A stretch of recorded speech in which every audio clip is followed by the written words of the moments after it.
Hello everybody, welcome back to Lollipop Games. Today we're playing some more Katawa Shoujo. I've actually played the next 3 episodes, but I have to redo them all because audio issues and life is great. So this is where we were up to last time. I skipped ahead.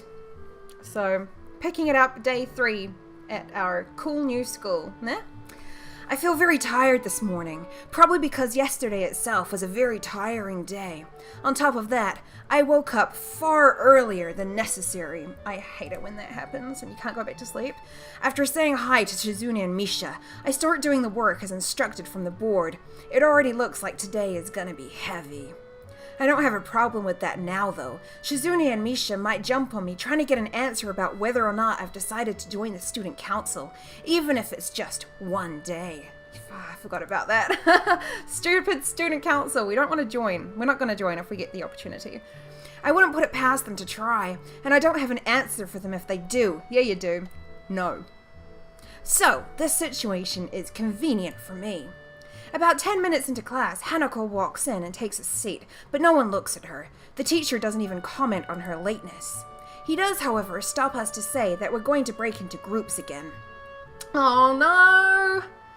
Why are we always with these guys? I turn my head and see that Shizune and Misha are looking at me. Shizune gives me a smile that is equal parts cute and menacing. How does that work? Cute but menacing. That's neither cute nor menacing, that's just creepy. This is a smile that says, "We have you now, there's no escape." Hee-chan, it looks like we're together again! Yay!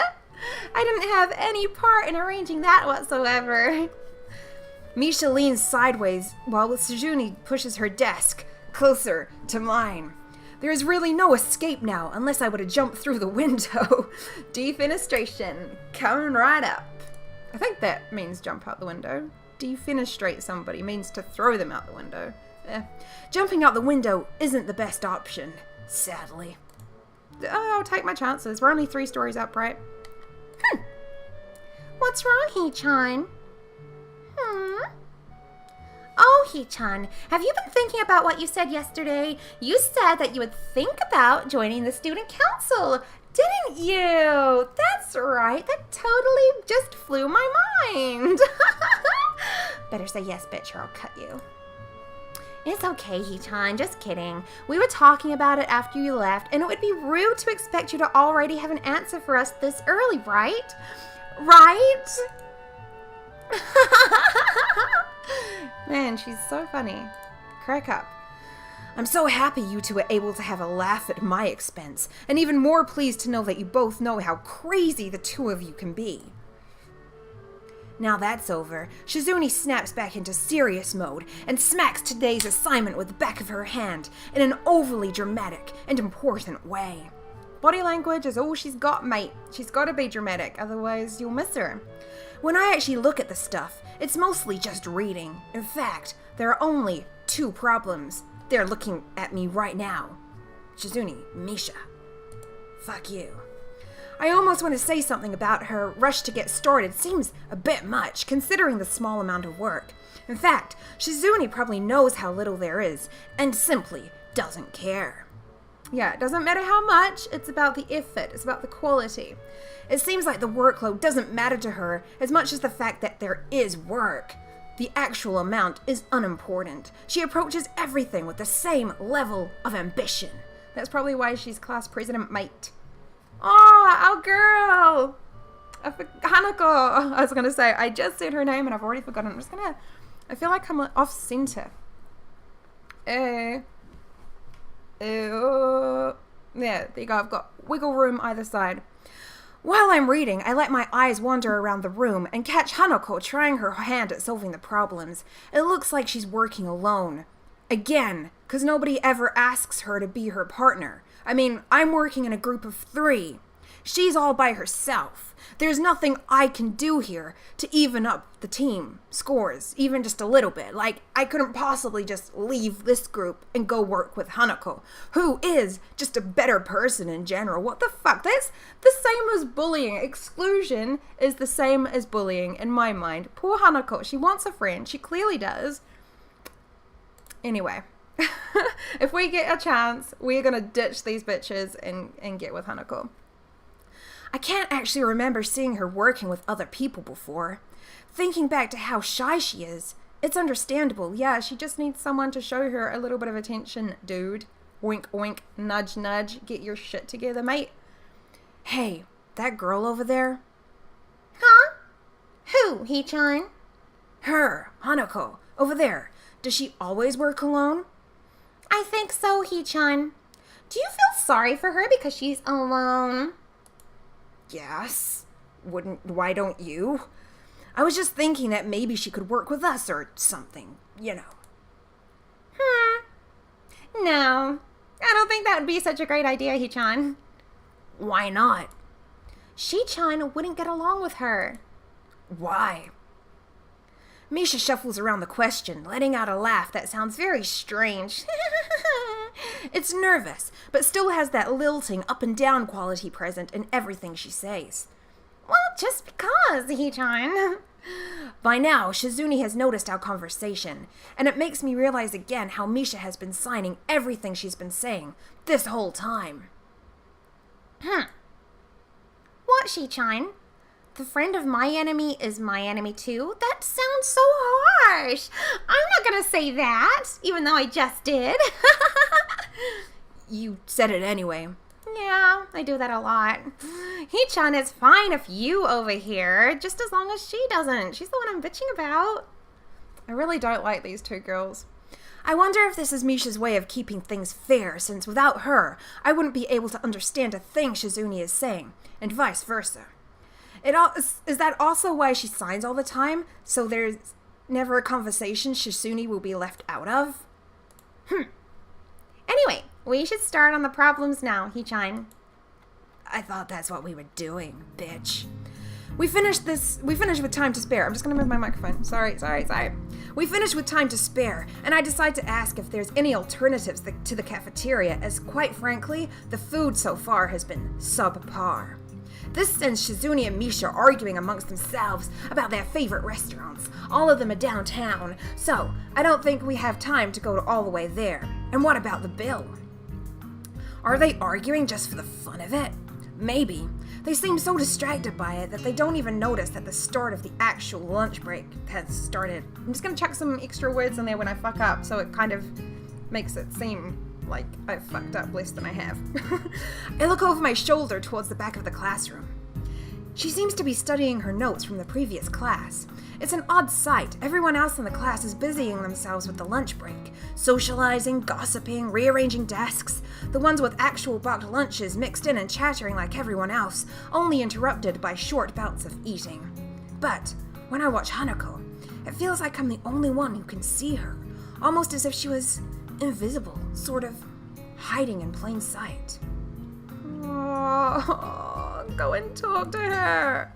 Is she being bullied? Is she isolating herself from the rest of the class on her own accord? Maybe a bit of both.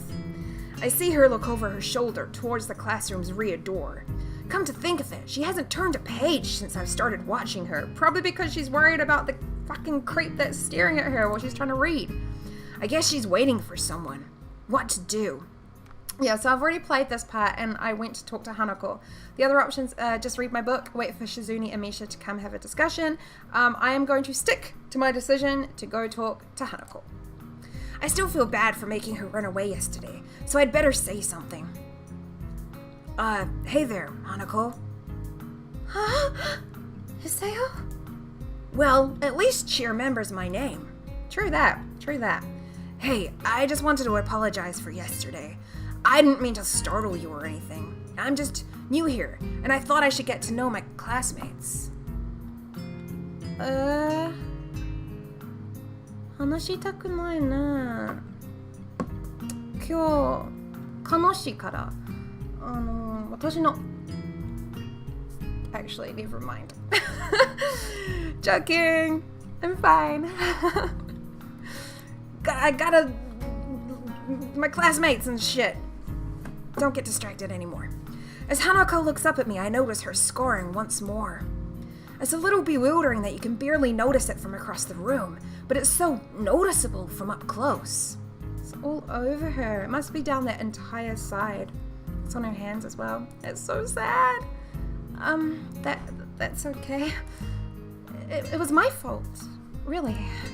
Nah, that wasn't anyone's fault. It just kind of happened. So are you, waiting for someone? I saw you looking at the door before. Fucking creep, man. Stop staring at people. Yes, Lily. Oh, you mean Lily the blind girl? Hanako only nods in response, and I can't help but wonder if defining people through their disabilities is a faux pas of the worst kind, or just normal here. Well, how would you like to be the guy with heart issues? No, why can't you just be Lily the tall girl, or the blonde girl, or, you know, your friend Lily that we both mutually know? I guess that explains why Lily took off after her yesterday. She seems like a nice girl. Are you two friends? Yeah, obviously, dumb cunt. Why else would I be waiting to have lunch with her? As if hoping for Lily to appear, she checks over her shoulder again.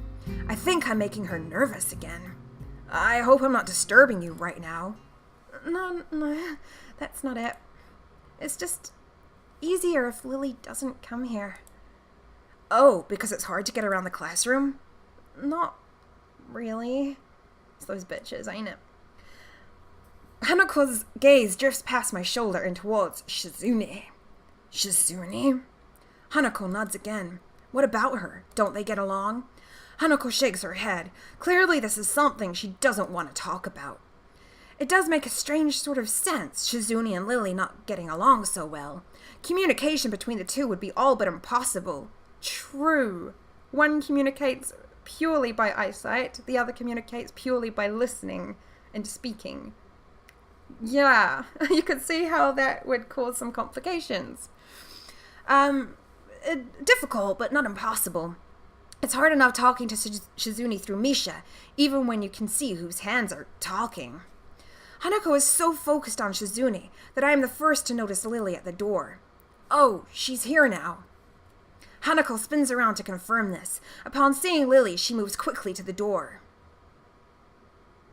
Lily! Ah, Hanako, good morning. Is the president here? Yes. Hanako glances over her shoulder at Shizune again, as if to confirm she can't hear them, even though that's impossible. I suppose we'd best be off then. Lily's sigh and tone of what seems like frustration makes me raise an eyebrow. I guess there's some kind of enmity between the two. I think we've established that yet.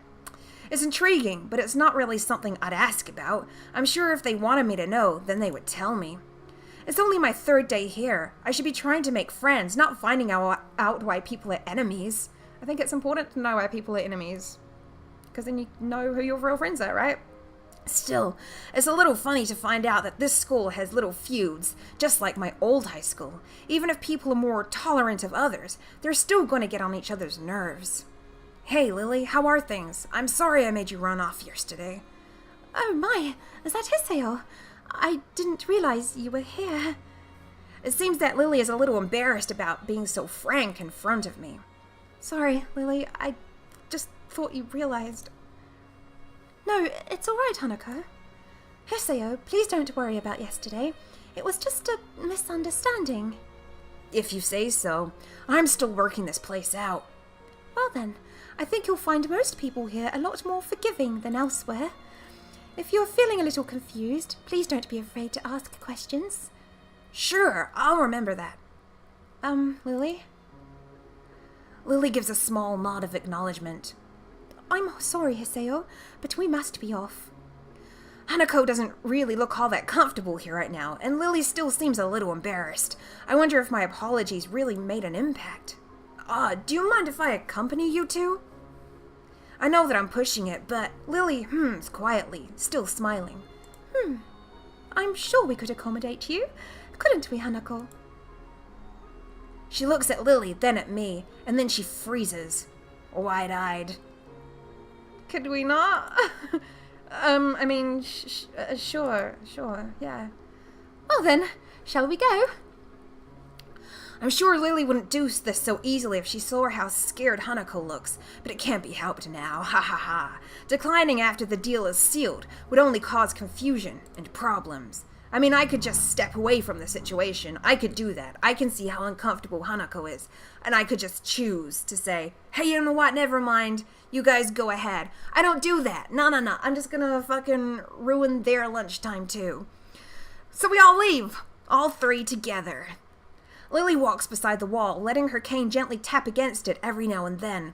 Hanako comes along right beside her, so close that she is practically half hugging her as they go.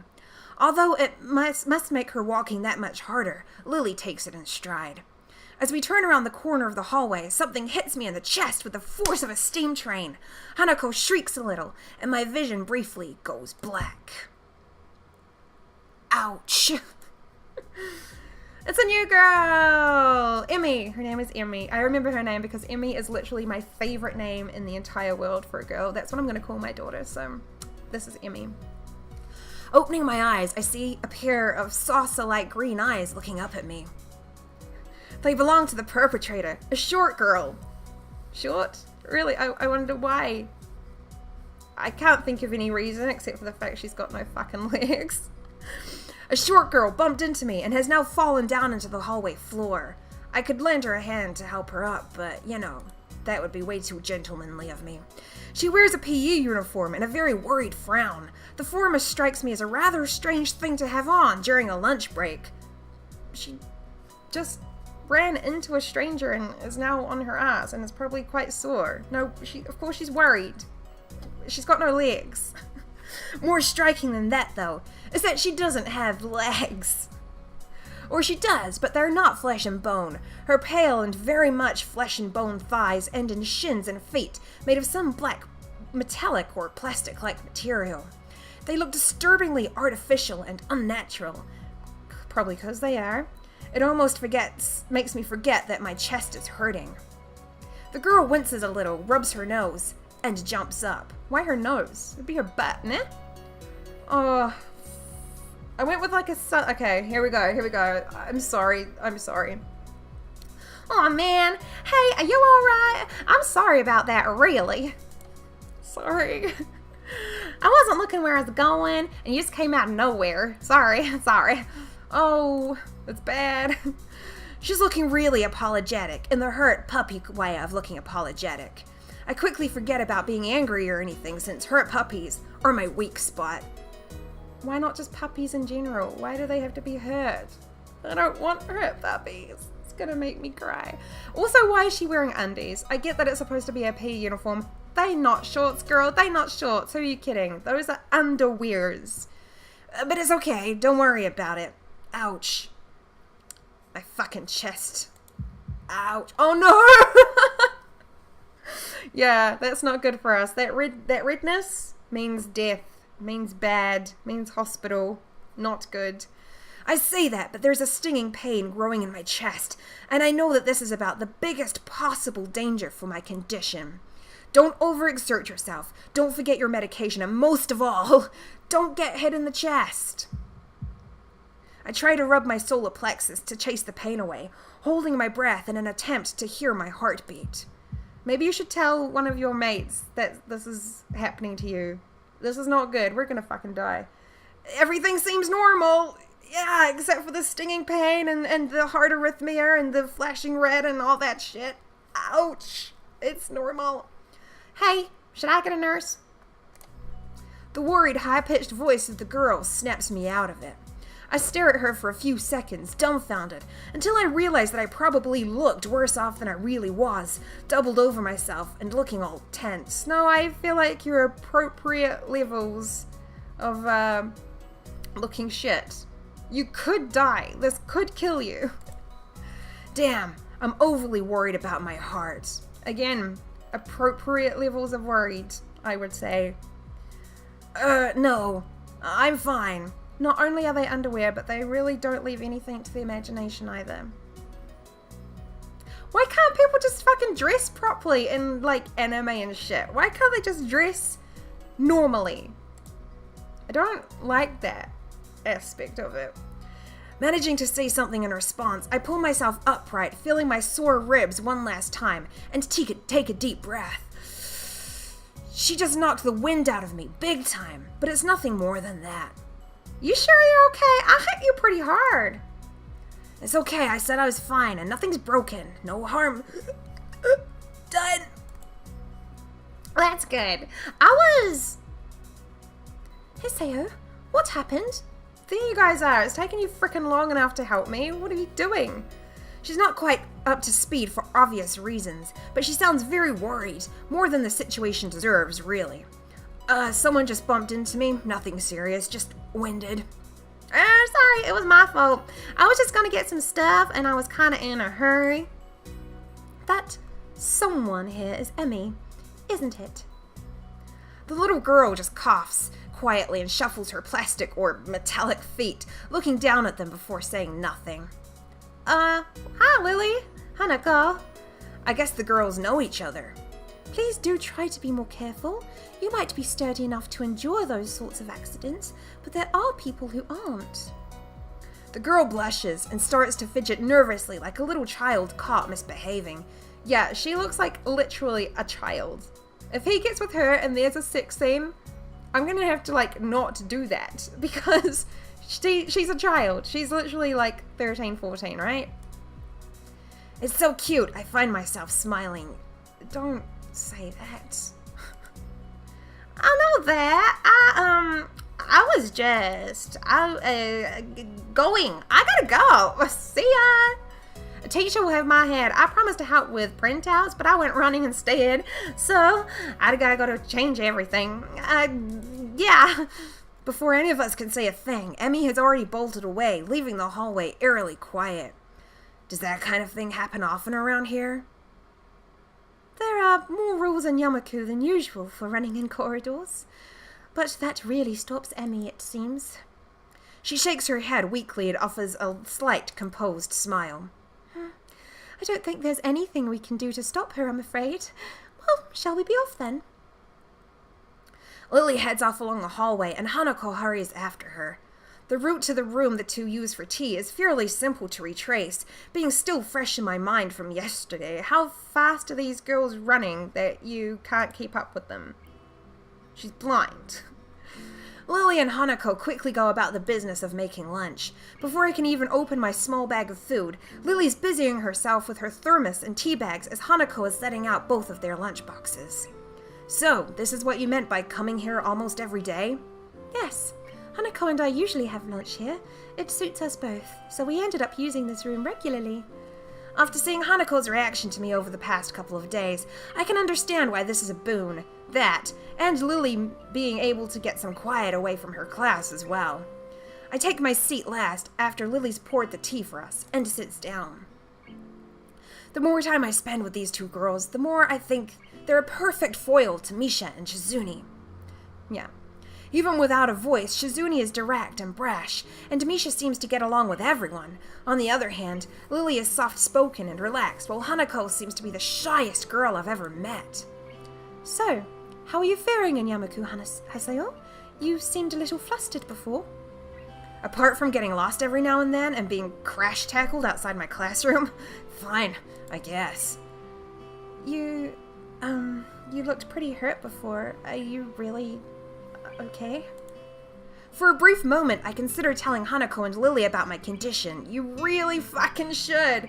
I don't see why it's such a big deal. You clearly know what's wrong with both of them. It's only polite to do the same. Plus, it could save your life. What if that happened and you were out or there was no one around and they had no idea what was wrong with you? What if you had a heart attack and they literally had no fucking clue what to do or what was going on? So yeah, you should really be telling everybody. In fact, you should have it written on your person somewhere. Heart issues. Help. Anyway, I decide not to because I'm a fucking dumb cunt. I can't tell why, but for some reason I feel uncomfortable talking about it to these relative strangers, even if they have been pretty friendly. It's nothing. I was just a bit startled. Judging from the two girls' expressions, I don't think they're buying it. But in what I assume is their best way of respecting my privacy, they don't press the matter. I guess that one of the unwritten rules around here, don't ask. Even if people's conditions are obvious, like Hanako's, there's still bound to be a story involved. Everyone has things that they don't feel comfortable speaking about, and I think everyone here recognizes that. So, how long have you been in this school? You both seem to know your way around pretty well. Well, I've been here since the start of high school, but only moved into the dormitories about a year ago. Hanako joined at the start of high school as well, and moved to the dormitories when she did, if memory serves me right. That's right, since, high school. So, you've known each other since then? Since I moved, yes. Hanako lives next door to me, so it's only natural, right? Right. Yeah, of course. Living next to someone is probably reason enough to befriend them. Are you sure about that? 'Cause Kenji seems a little... Yeah. Though I'm guessing that Lily's blindness played a part in it as well. I can't imagine Hanako easily making friends with someone who has to deliberately avoid looking at her scars. With the immediate conversation dried up, we start to eat our lunch. Nom nom nom. It isn't long before the bells are signaling the end of the break. Like me, the girls pack up their lunches as efficiently as they set them out. I guess I'd better be going. You going with Hasayo, Hanako? Hanako looks at me, and for a second I can see that she's considering skipping class, maybe just to avoid walking to the classroom with me. Yeah.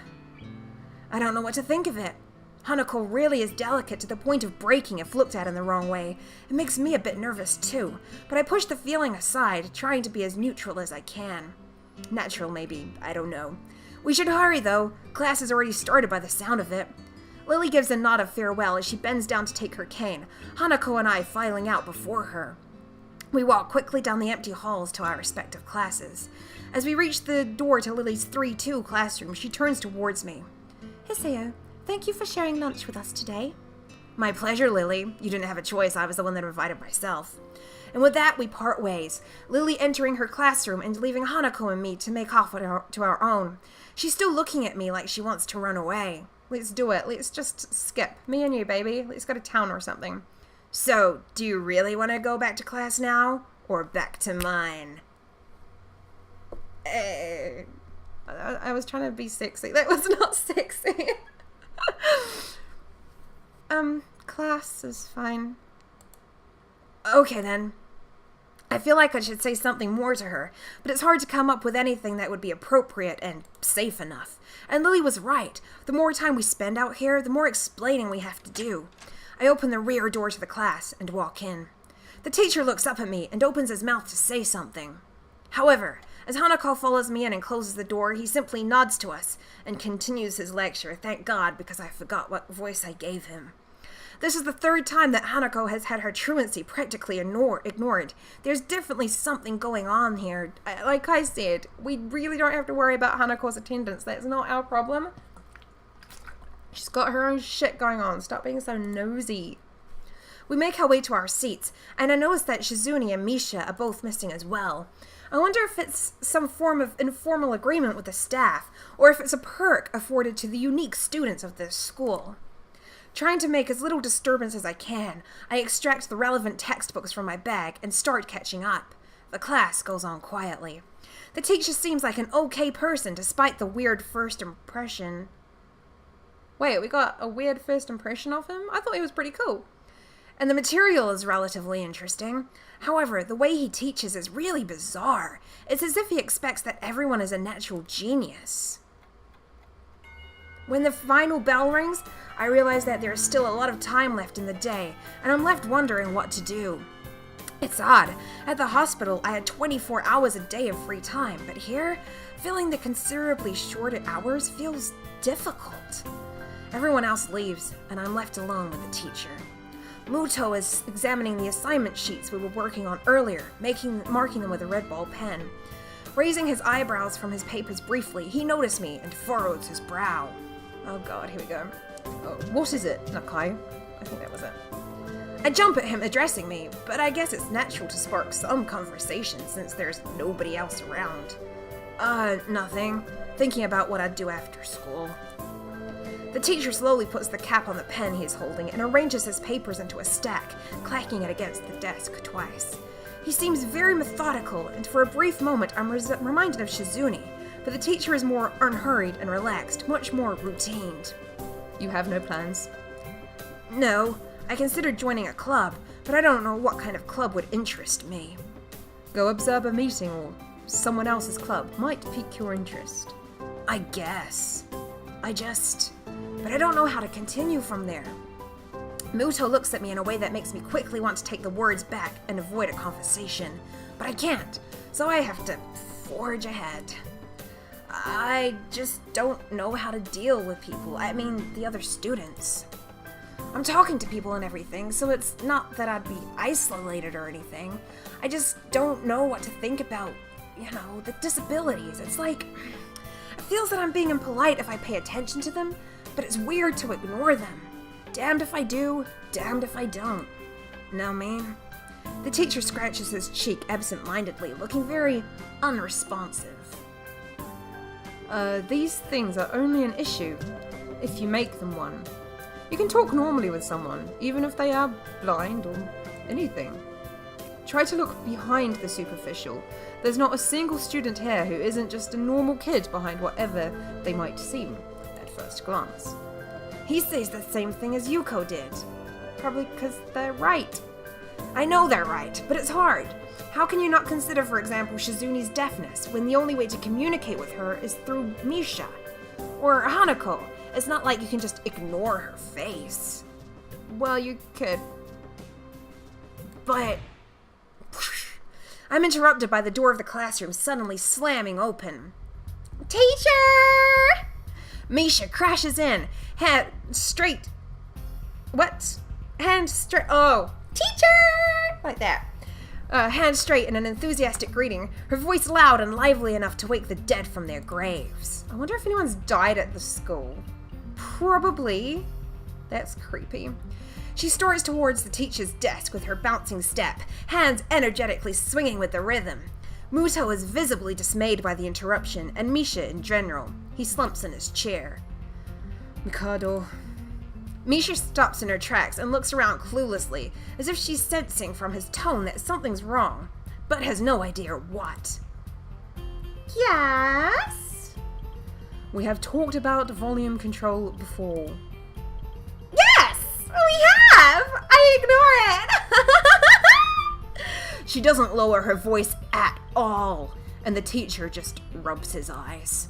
So, what is it? We need help. We are running out of supplies for the festival stands. This is a distress. She waves a pink slip of paper she's holding around. So, go get more supplies from the art room. What's the problem with that? Plywood! Plywood is the problem! Last time we wanted more, there was only a little, but we just took it and went with that. Now there's none left there. So, do you know where there is some? I don't understand. How would I know that? Shi-chan, the president, thought that a teacher would know if there was plywood. Guess she was wrong? Way the shade. Muto looks like he's in great pain, frowning with his entire essence, and Misha doesn't get it at all. Looking at the two of them communicate is terrible, like looking at a man being tortured by drilling his skull open while blasting pop music at full volume at the same time. Sounds like fun. I'm afraid I have no idea if there's any plywood in the school, let alone where it would be if there were any. Oh, so what should I do? Perhaps try to find Mr. Nomiya. I'm sure he would know where to find everything you need. You'd have to pry them from his cold to dead hands, but that's a different matter. Oh, I don't have time. We're so busy.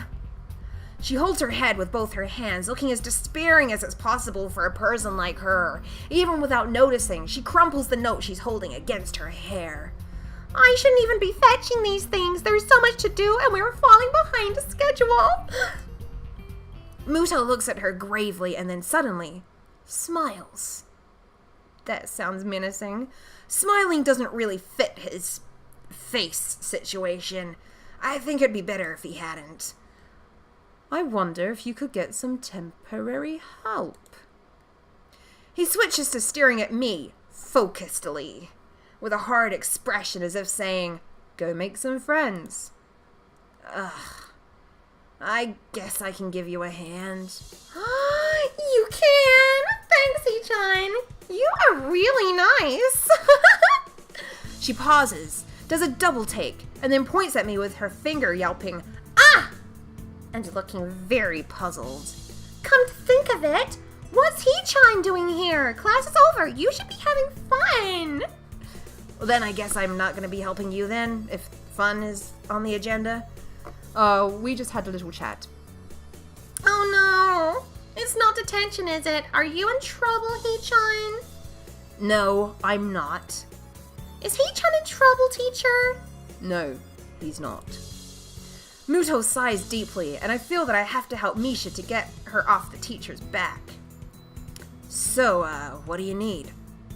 Here's a list. I can try to find the plywood from someone if there's none in the art room. She offers me the note she's holding. I take it, hesitating a bit. I mean, I said I'd help you, but this has no implications on whether I'm joining the council or not. Got it? Aww. Still, thanks, Ichan. Try to be quick. We are in a stall building streak right now. We must hurry, hurry, hurry. Great. She bounces out of the classroom, leaving me and the teacher looking at each other. There's something that feels like a silent agreement. Well, there you have it, Nakai. You have something to do now.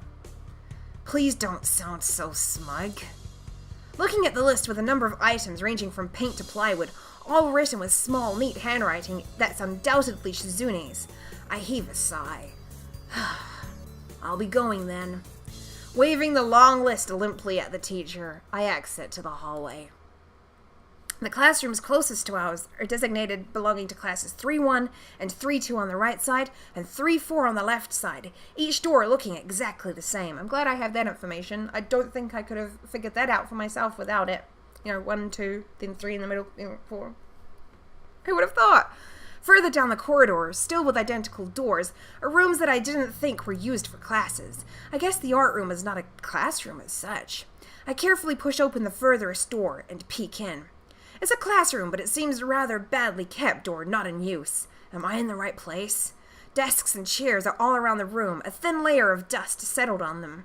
There are some easels in the corner, so at least this looks like the right place.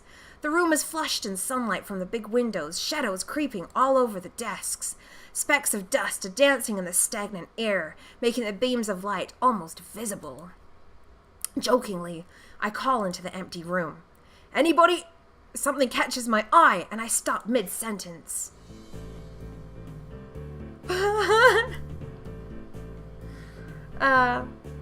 Cute. She's cute. Sitting on a desk is a short-haired girl, curiously wearing a boy's uniform with a fork between her toes, a morsel of food stuck firmly on the end. Wow.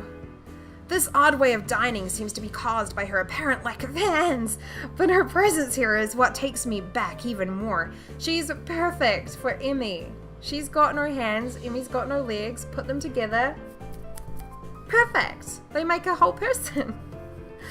How did I miss her before? She's sitting in a corner, very still, but I still somehow took her as part of the furnishing or a statue at first glance. I'm not being too observant today, as a whole. The girl seems to be frozen in place, staring at me with her huge eyes like a rabbit in headlights.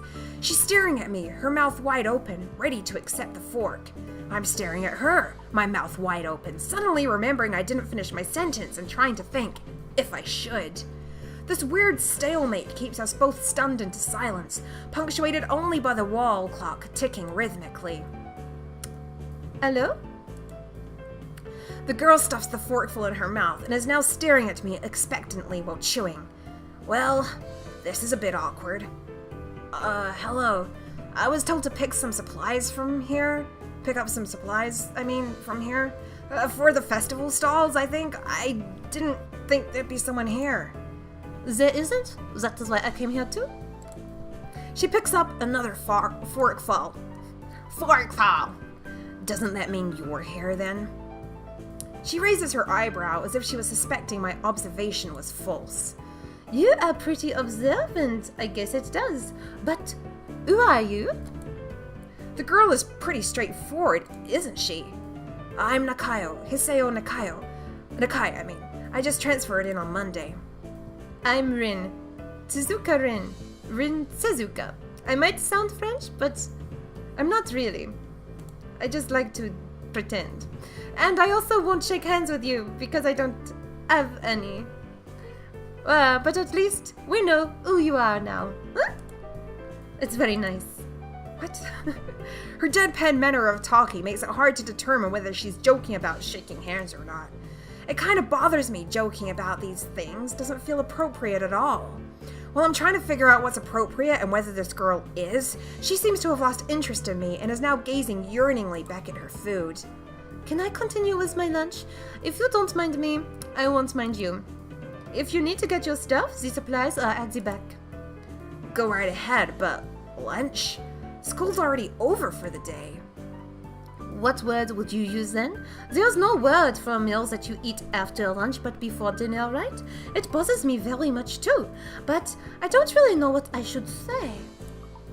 I don't think you're supposed to eat a meal between lunch and dinner to begin with.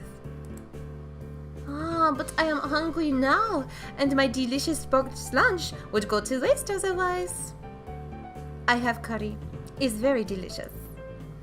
With much decisiveness, Rin once again picks up the fork between her toes, and with at least as much impoliteness, she points it straight at me. So, Nakai, what brings you to this place? Like I said, I was told to look for these things. No, this school. From outside, you look fine. Is your problem inside? I come to a full stop, opening my mouth, but not getting a word out. I guess I can tell. I'm good at guessing, better than most people. Rin cuts me off before I can answer her question, or skirt around it somehow. I don't know which I would have done. I froze in front of this issue again. I haven't even told anyone here about my condition, or maybe it's only because it hasn't really come up. I do get the feeling that not making issues of this is part of the school code here, as the teacher said. I wonder if the people here could relate. Probably not any better than any normal person could. I can't relate to Shizune's circumstances, or Lily's either.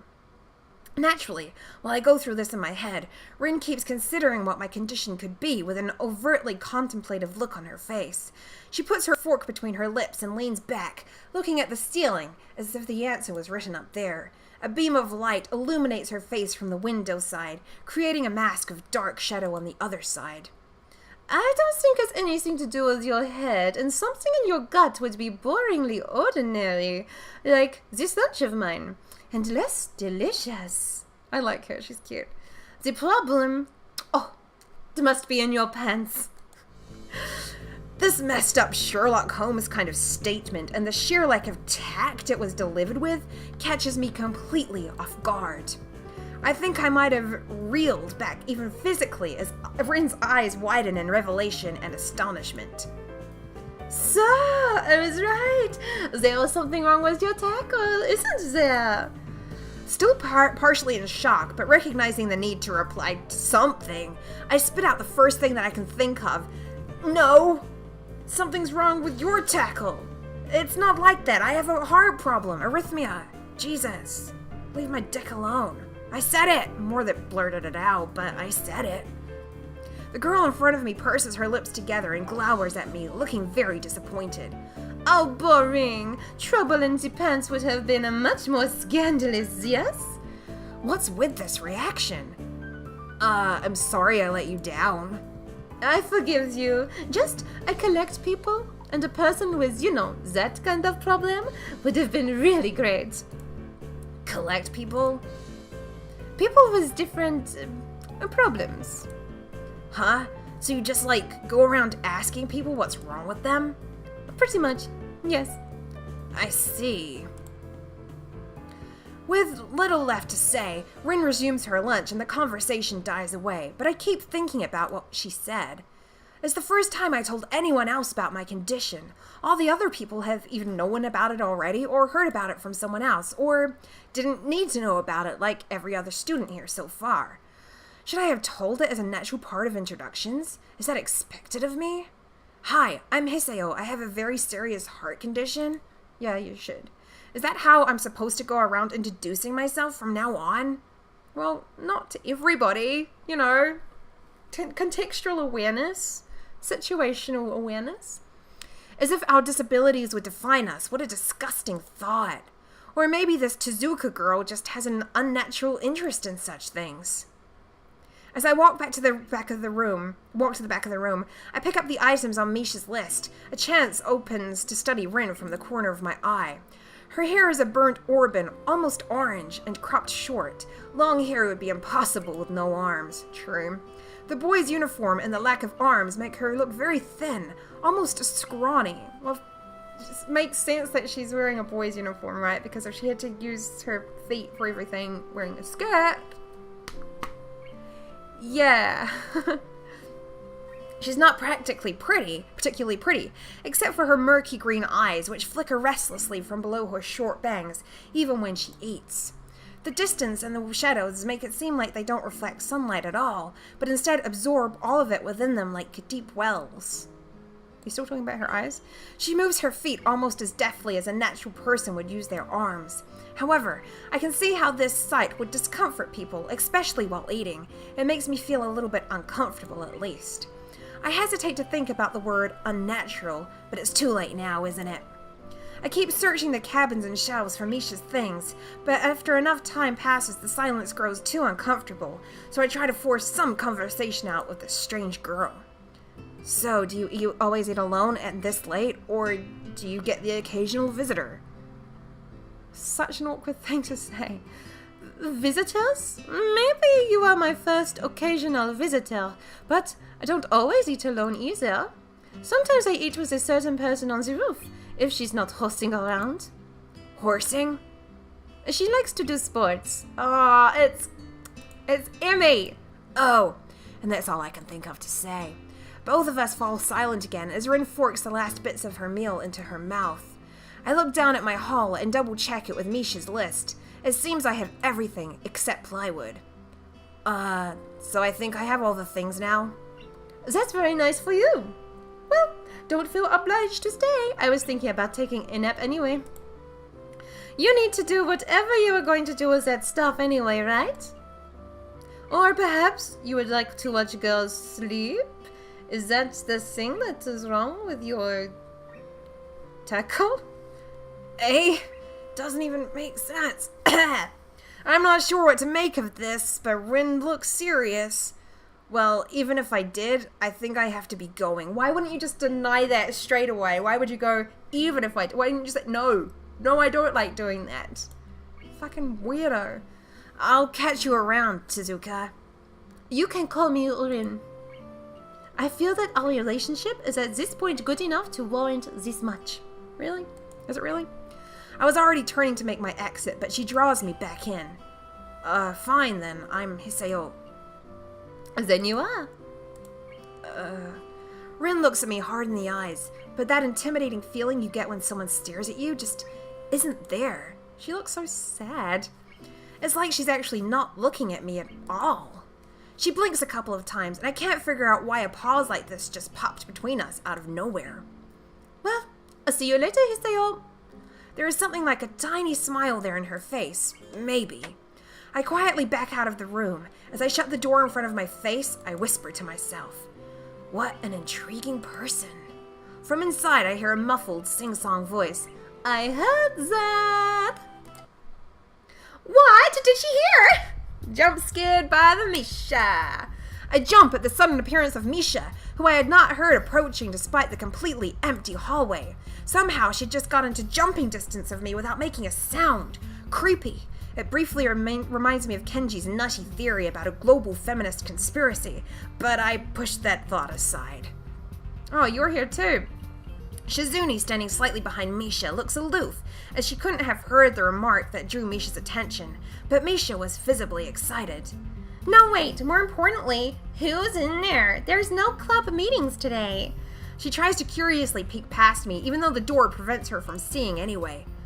What are you doing here? You took so long that we had to come check what's wrong. That's no good, Hee-chan. She wags her finger at me scoldingly. I found plywood, but everything else is still missing because you are tardy. Oh, sorry. I got the things here. I was just bringing them. I think you are up to some mischief, Hee-chan. Who was in there with you, I wonder? Misha signs something quickly to Shizune, pointing at her own ear a couple of times. Shizune immediately pushes her way past me and opens the door into the classroom I just left. I can only imagine the shock she's experiencing. With Shizune's diligence and attitude, the insolence of daring to deface school property by sleeping on top of it must be too much to bear. I wouldn't exactly say sitting or sleeping or lying on something is defacing it. Chill out. And she wouldn't have been asleep this quick anyway, right? Indeed, she stares at Rin, frozen in place, apart from the slight but noticeable trembling of her shoulders from suppressed rage, I'm sure. Instead of blowing up, Shizune just takes a few deep breaths. Breaths,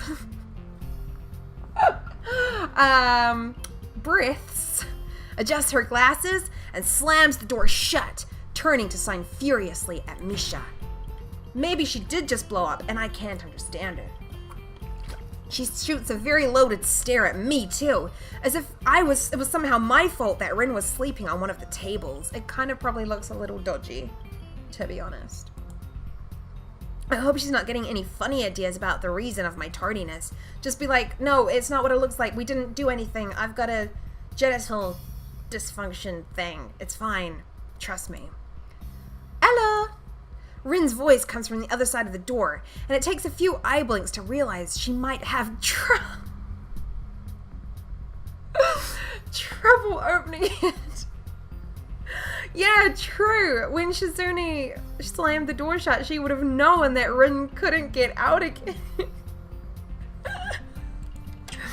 I open the door to find Rin directly behind it, looking at us with a half-interested, half-sleepy face. So she was asleep in that tiny amount of time. Hello.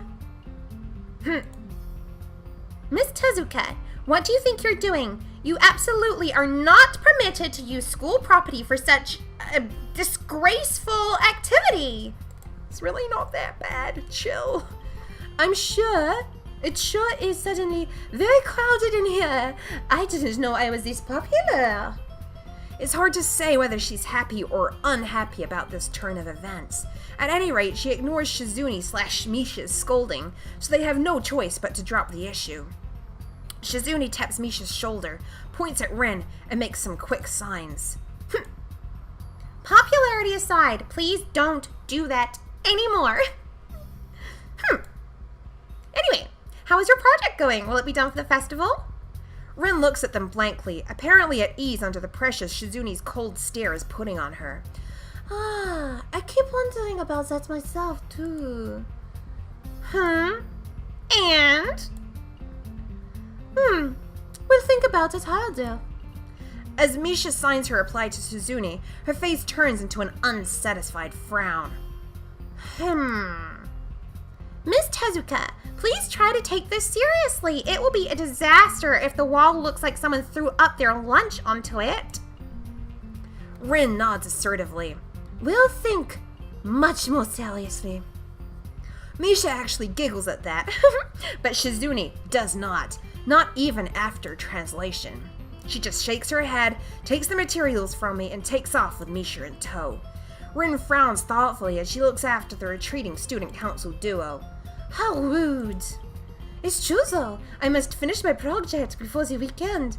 There will be dire consequences if I don't. Oops. The end of the world as we know it. Like weekends usually are, but more dire. Much, much more dire. Maybe I'll postpone my nap due to unforeseen future. I'm about to ask what project she has and what are these apocalyptic consequences, but she just walks back into the art classroom. Since you have nothing to do, would you give me a hand? 'Cause I don't have any. Get it? This paint can doesn't fit into my bag, but I need it. She kicks lightly at a huge can of paint that's lying on the floor next to the table she was sitting and sleeping on. It lets out a dull clang. Being the gentleman I am, I naturally pick it up. Heavy. Yeah, sure. Why do you need to take it? Away. Wow, so specific. Thanks. And with that, she takes off into the hallway, me and the paint can following, since there's little choice for either of us. The hallway is quiet and empty now with Shizune and Misha gone, so we too leave towards the stairwell at the other end. Every 10 or 15 or 20 stops, I have to change the can from one hand to the other because the handle cuts into my palm. At least it keeps my arms from tiring too fast. Rin strolls on beside me with an uneven pace that I have trouble matching, or maybe I'm walking weird because of the extra weight. It seems one of us is constantly walking too slow or too fast, and I can't figure out which. Walking. 2 flights of stairs below, trouble appears in the form of the head nurse and his fox-like grin. Ah, Mr. Nakai, what a happy coincidence! Tezuka too, of course. He nods courteously to Rin, who does not acknowledge him back, then turns to me because obviously it's me who has some business with him. There's something I forgot to mention on Monday. I nod and wait impassively because I can't even begin to guess what he forgot. The feeling of the handle delving deeper into my skin doesn't make me feel enthusiastic about this interruption either. Ah, it's about your medications. Since you haven't been that long on your current medications, there might be some unexpected side effects which might require adjusting dosages or even changing to another kind of medication. I'm sure my other doctor would have mentioned that at some point. So, we'll do a few tests regularly, but what I'd want for you is to keep an eye on everything in your condition that feels off, if you get what I mean. Nausea, headache, anything, and come see me if anything happens. Alright. I got hit in the chest earlier, had the weird red thing. Not gonna mention that, actually. Forget it. So, how are you? Everything fine? I give up and drop the can to the floor before answering him. Apparently, this takes longer than my biceps can handle. I'm about to say something generic as an answer, but then I realize how often I've done that lately, and you should probably be honest with the school nurse of all people. Other people have asked me that too, teachers and students here, my parents, visitors, nurses, doctors at the hospital. Everyone seems to be concerned about it. Really? It's natural for a hospital, not so much for a school. This is also a hospital. Dumb shit. Except this school. Okay, good. This is a small school, and both the student base and the faculty seem to be pretty tightly knit. At least that's the feeling I'm getting. And it's not like the kind of school that gets transfer students very often. The thought sends shivers up my spine, but I give a generic answer anyway. That's great! Also, one other thing. My sources tell me that you've neither been at the school track nor the pool, so I'd like to know if you've taken up any exercising like I asked. Of course I haven't, but his way of inquiring gives me the feeling that I should have been running my ass off on the track since the first day. Yeah, he's only been here for 3 days, man. Wait, you have people spying on me? Not as such, I just happen to know a few people, but that's not the issue here, so don't try to slip out of it. Well, I was actually just going to do... I was actually just doing some improvised weightlifting as an exercise. Yeah. I pick up the can and lift it up and down a few times like some sad imitation of a bodybuilder, even though it's weighing down on my arms painfully. The stupid grin disappears from his face for a second, then comes back like it was never gone. Tezuka, would you give us a second? The nurse grabs me by the shoulder without waiting for Rin's permission, which he didn't even in the first place, and drags me aside. When I told you to exercise, I wasn't joking. I understand that you're still in your first weekend old, but please don't ignore the importance of this. The reason I'm going down this hard on you is that habits are not easy to form. The more you slip and postpone, the harder it will be. It's the same with everything, like dieting. Can you promise me to be more serious about this from now on? I went with maybe, and I'm gonna stick with maybe. Maybe. I'm a teenage boy who doesn't seem to give a fuck about really anything, so I'm gonna be evasive. Maybe. No. I mean... He gives me a nasty sort of look when I say that, making me try to take back the words. I mean, I don't know. I'm still trying to get used to the school. I'll promise to try, though. You're not being very convincing there, Hiseo. Tip number 1. Medical professionals are not amused if you take their advice lightly. What's up with him? As if a day or two would make that much of a difference. I didn't do anything at the hospital, either. But yeah, okay, sorry. He studies for me for a moment and then shrugs, smiling again. Okay, that's more like it. If you go to the school track tomorrow morning, you'll meet my spy, who probably has no qualms offering consultation to you if you want to jog a bit. Consultation? See you around. He leaves with a wave of his hand and no answer, and I walk to Rin, who has been waiting idly, leaning against the hallway wall and staring at the pale lighting fixtures in the ceiling. Even when I approach, she doesn't move her eyes off them. Are you getting... Oh, wait. You're... fuck. I've forgotten what she sounds like. Are you getting medications for your heart thingy? Were you listening? It comes out more accusatory than I intended, accidentally lashing out on her.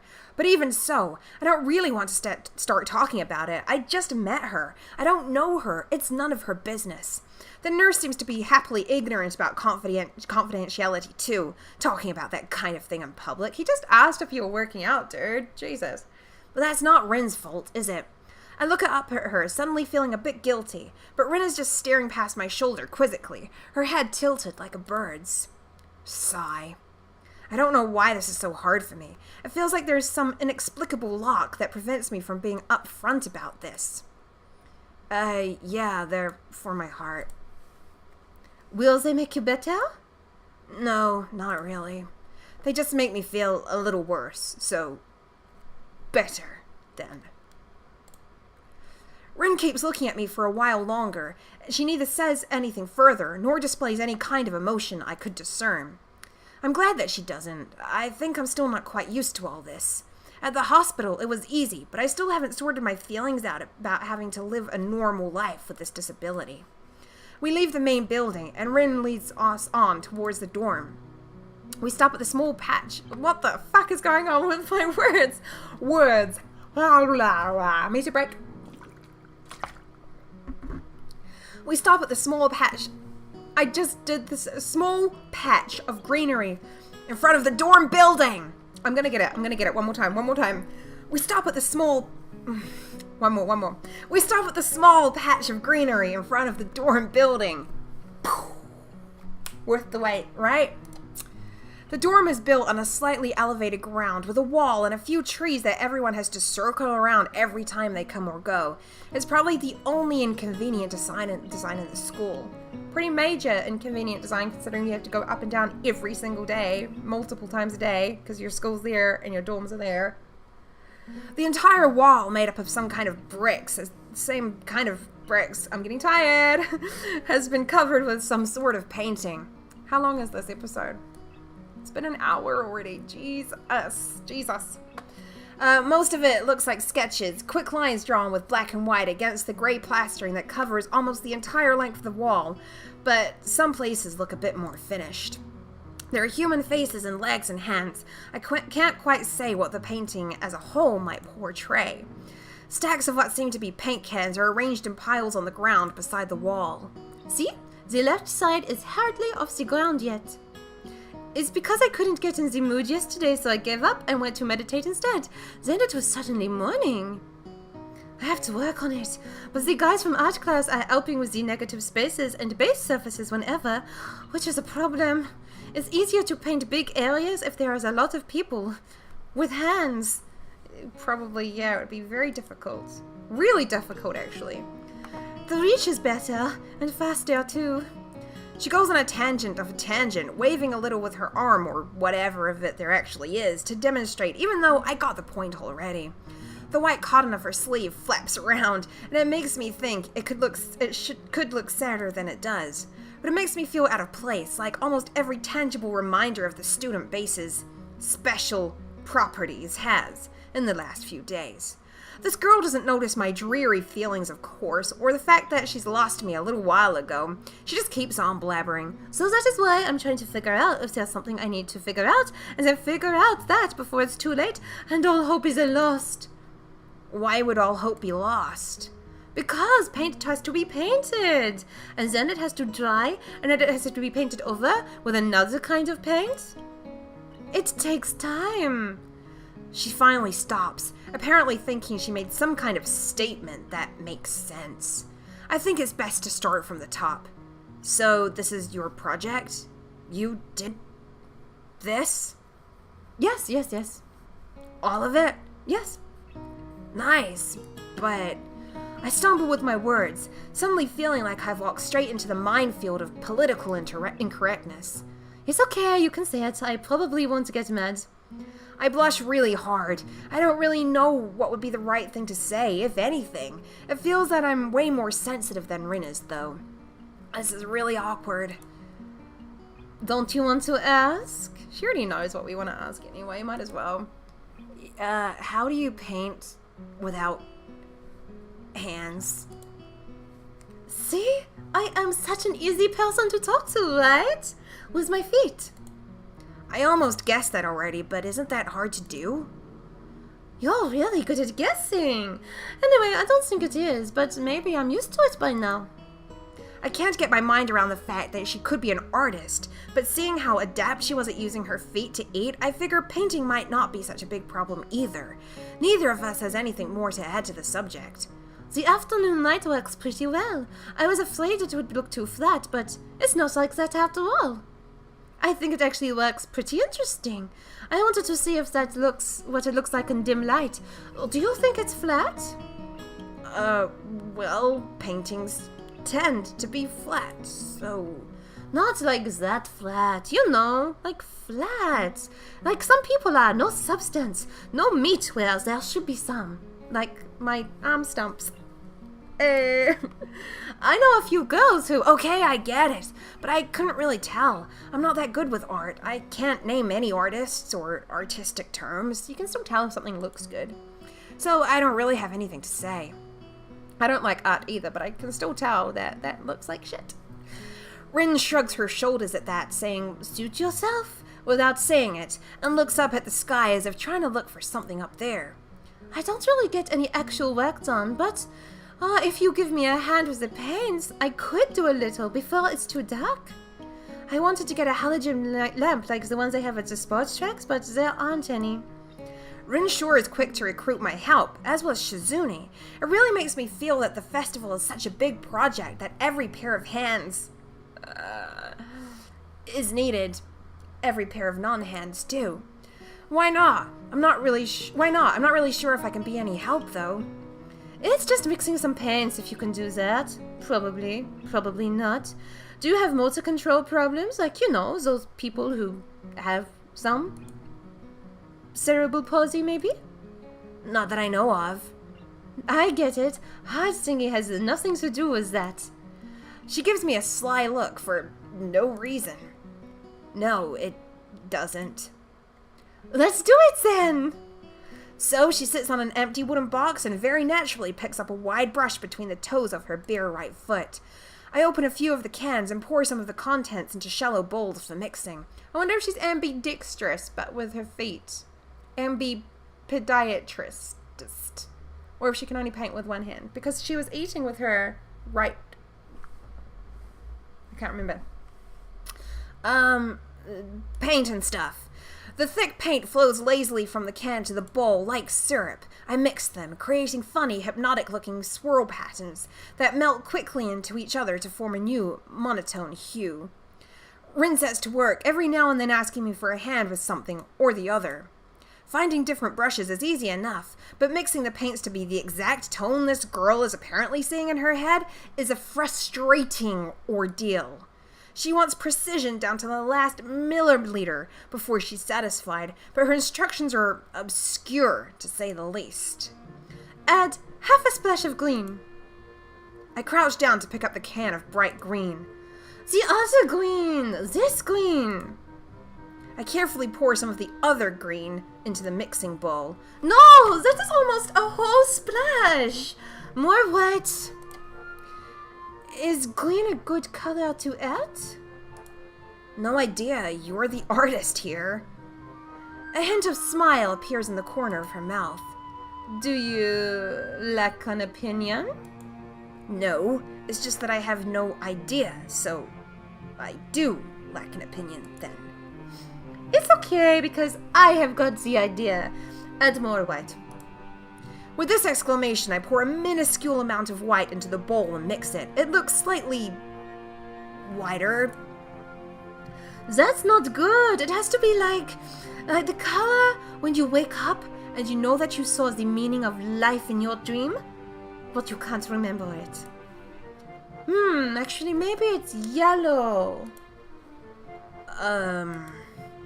Despite the impossibility of mixing a color like the change of seasons or any other nonsense that's being imposed on me right now, I find myself enjoying it more than I thought I would.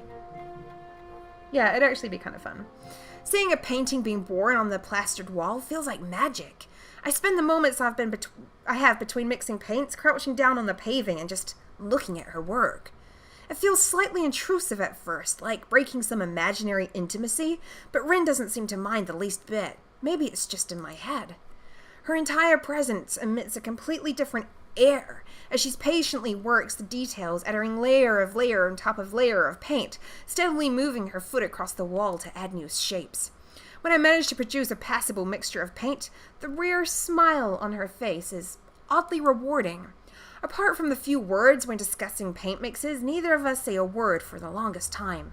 And even those short discussions soon evolve into shorthand, both of us developing and using weird impromptu code words for various paints and hues, as if there was some need to conserve words and breath and sound.